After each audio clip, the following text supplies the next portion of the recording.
मैं कहता हूं फलां मेरा दोस्त है, फलां मेरा दोस्त है, फलां मेरा दोस्त है। दोस्ती का भरम तो सब भरते हैं, दम भरते हैं कि दोस्ती एक बड़ा पाकीज़ा रिश्ता है, दोस्ती बड़ा अच्छा रिश्ता है, दोस्ती एक बड़ी अल्लाह की नेमत है अगर किसी को नसीब हो जाए। लेकिन करबला में एक करैक्टर ऐसा भी है कि एक ऐसा दोस्त जिसको मेरे हुसैन कहते हैं कि ये मेरा दोस्त है, अगरचे वो कहते हैं कि ये मेरे आका है। वो सहाबी भी हैं और इमाम हुसैन अलैहिस्सलाम से उम्र में बड़े भी हैं और मर्तबा भी बड़ा है। सहाबियत का इससे बड़ा मर्तबा क्या हो सकता है? जिम्मेदार है, हंसता बसता अपना घर है, बीवी है, बच्चे हैं, खादिम है, नौकर है, अपनी पैड़ी बनना है, सारा कुछ है। लेकिन जो ही पता चला कि करबला में मौला हुसैन ने डेरा लगाया है, तो उस मैदान की तरफ जहां मौत मुंह खोले हर आने वाले को निगलने के लिए बिल्कुल तैयार खड़ी है, उस मैदान की तरफ कशां कशां बड़े शौक से चल रहा है। तो अकल ने पूछा भी होगा कि क्यों जा रहा है मौत के मैदान की तरफ, जहां मरना तय है, बचना नामुमकिन है। तो फिर आवाज आती है, दोस्त चू कहा है हुसैन ने मुझे, ताकि जमाना देखे कि दोस्त कौन होता है।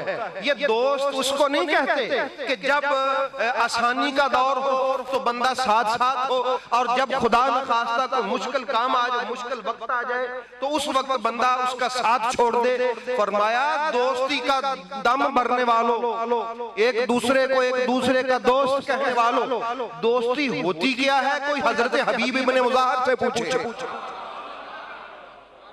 ये करबला का दर्स है, ये करबला का दर्स है। इससे सीखिए कि दोस्ती कहां तक बंदा निभा सकता है। दोस्त वो होता है जो अपने दोस्त पर कुर्बान हो जाए, और गलत दोस्त पर नहीं, उस दोस्त पर जो हक के लिए खड़ा, जो हुसैनियत का अलमबरदार हो, जो हुसैनी दोस्त हो। इसलिए अहबाब गिरामी कदर, हमने करबला से कोई एक करैक्टर नहीं सीखना, हमने करबला से बहुत सारे जो है वो दर्स सीखने हैं। अब देखिए, एक बूढ़ा आदमी है, उसकी उम्र बहुत ज्यादा है और उसको सहाबियत का शर्फ भी हासिल है, और वो बड़ा कारोबारी आदमी है, बिजनेसमैन है, लाखों करोड़ों का कारोबार करता है, सोने चांदी का कारोबार करता है, अजनास का कारोबार करता है। उसके जो तजारती काफले हैं वो एक मुल्क से दूसरे मुल्क तक जाते रहते हैं, ठीक है, जाते रहते हैं।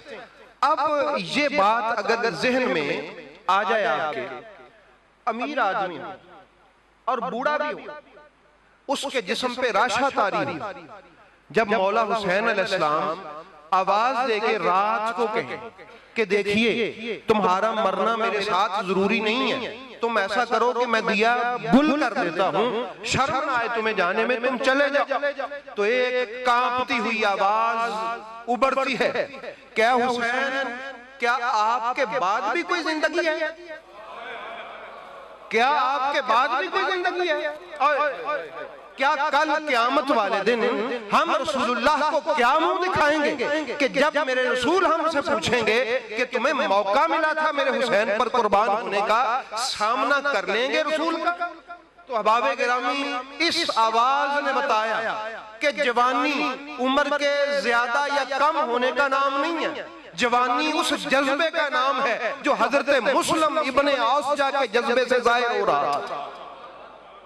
ये ऐसा मर्द था कि जो हकीकत में बूढ़ा था, जिसकी उम्र ज्यादा हो चुकी थी, जिसके हाथों में राशा था, कपकपी थी, आवाज में भी कपकपी थी, लेकिन उसने बता दिया, लोगों ये उम्र का ज्यादा हो जाना बंदे को बूढ़ा नहीं करता, मर्द मर्द ही होता है अगर वो इस्तिकामत के मैदान में खड़ा हो जाए हुसैनियत पर कुर्बान होने के लिए। तो ये बूढ़े लोगों के लिए एक मैसेज, ये बूढ़े लोगों के लिए एक मैसेज है। तो इसलिए अहबाब गिरामी, और वो जिनकी मैं बात कर रहा हूं ज़ुहैर इब्ने कैन की,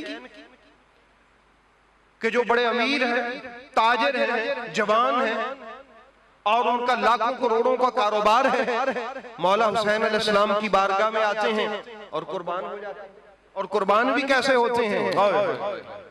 अर्ज की, आका मैं और सईद हैं, हम दोनों सामने खड़े होते हैं। ये 9 मुहर्रम जोहर की नमाज का टाइम है, हम सामने खड़े होते हैं, आप नमाज अदा करें।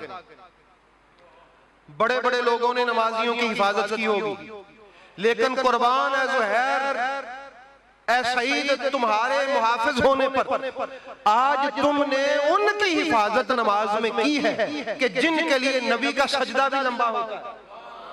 और तीर आते हैं यजीदियों के, कभी अपना सईद सीना आगे करता है, कभी ज़ुहैर अपना सीना आगे करता है।